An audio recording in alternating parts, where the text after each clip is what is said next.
If you noticed a phrase that was repeated over and over again in our readings here this morning, and it was "Harden not your hearts." The command, of course, in the responsorial psalm, which is Psalm 95. And our first reading, as we're still in the book of Hebrews, most of the reading was most of the section of the Hebrews we heard today was Psalm 95.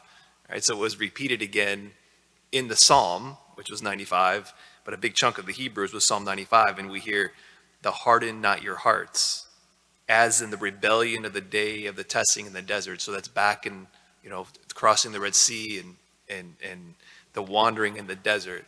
But notice it says, the rebellion led to the hardened hearts. Rebellion, turning from God, changing our disposition that's toward God, then away from Him. What that does is it hardens our hearts. And it makes sense, right? I was reading this morning, just, along the same lines, in one of the documents in Vatican II that said, it says, when the Creator is forgotten, the creature becomes unintelligible. It's along the same lines. God, who's love itself, when we turn from Him, when rebellion takes place, when sin takes place, our hearts become hardened.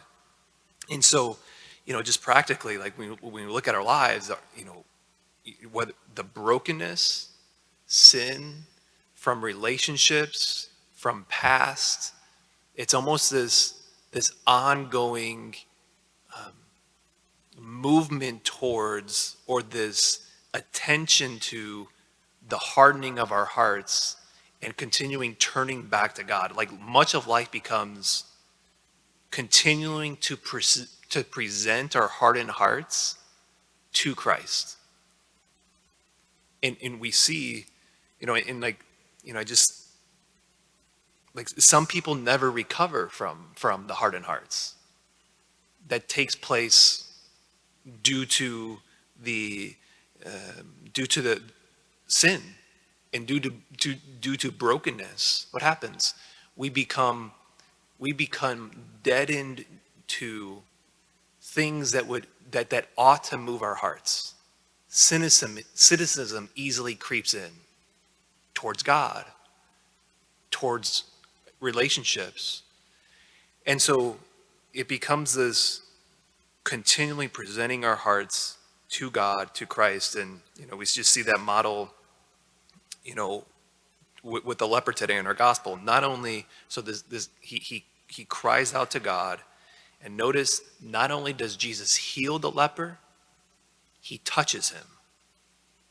Jesus reaches into the spot of isolation that this man is in.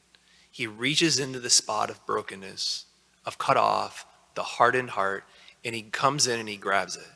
He brings him back into communion, brings him back into relationship, restores him. He touches. And so let us continually remember the need for us to come to Jesus and cry out, just like this leper today. He's quick, what does it say? A leper came to Him, kneeling down, and begged Him. And what's the response to Jesus? He's moved with pity, and He comes in and He touches the hardened heart.